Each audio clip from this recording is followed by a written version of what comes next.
కర్ణాటకలో తుంగభద్ర ఉంటుంది. అదేదో కొంతమంది మన సోషల్ మీడియాలో జగన్ నిర్లక్ష్యం వల్ల తుంగభద్ర గేటు కొట్టుకుపోయిందని చెప్పి కూడా పోస్ట్ చేసేసారు. అంటే ప్రపంచంలో ఏది జరిగినా మనకు ఒకటి శత్రువు చూపించాలి ఇక్కడ అన్నటువంటి కోణం. వాస్తవంగా తుంగభద్ర ఉండేటటువంటిది డ్యామ్ అనేది కర్ణాటకలో, అక్కడ గేటు కొట్టుకుపోయింది.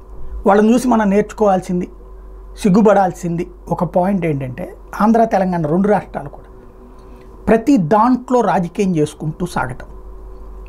ఓ పెద్ద పెద్ద ప్రాజెక్టుల విషయంలో ఖచ్చితంగా చిన్న చిన్న లోపాలు ఉంటాయి. ఆ లోపాలు కావాలని ఎవడూ చేయడు, కరప్షన్ కోసం ఎవడూ చేయడు. అది ఇంజనీరింగ్ లోపం అవుతుంది, లేదా కాంట్రాక్టర్ లోపం అవుతుంది. కాంట్రాక్టర్ బాధ్యత వహించాలి, అదే సందర్భంలో ఇంజనీరింగ్ వాళ్ళ లోపం అవుతుంది.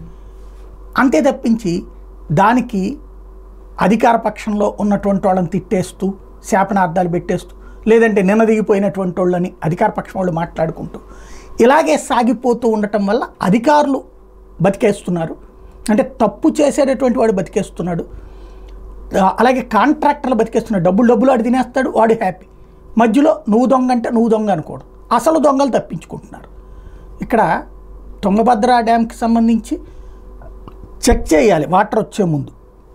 ఇరిగేషన్ డిపార్ట్మెంట్ ఇంజనీరింగ్ వాళ్ళు అంతా బాగానే ఉందని రాసిచ్చారు. ఆ తర్వాత ఇది జరిగింది. అప్పుడు లోపం ఎవరితో అవుతుంది? వాళ్ళదే అవుతుంది. పోనీ అవి రెగ్యులర్ మెయింటైన్ చేయట్లేదా? చేస్తున్నటువంటి అవి కూడా కాంట్రాక్టర్లు చెక్ చేసేటటువంటి ఏదైతే ఆ మెయింటెనెన్స్ చూసే కాంట్రాక్టర్లు సంతకం పెట్టిపోయినవి ఉన్నాయి. కాబట్టి ఇప్పుడు కాంట్రాక్టర్లు ఇంజనీరింగ్ విభాగం అది చూసి ఓకే చేసిన వాళ్ళది లోపం అవుతుంది. అక్కడే కాన్సన్ట్రేట్ చేశారు తప్పించి ఇదేదో సిద్ధరామయ్య ప్రభుత్వం అవినీతి వల్ల అని బీజేపీ అనలేదు, జేడీఎస్ అనలేదు, లేదంటే కనుక వాళ్ళ హయాంలో చేసిన తప్పు వల్ల అని ఇటు కాంగ్రెస్ అనలేదు.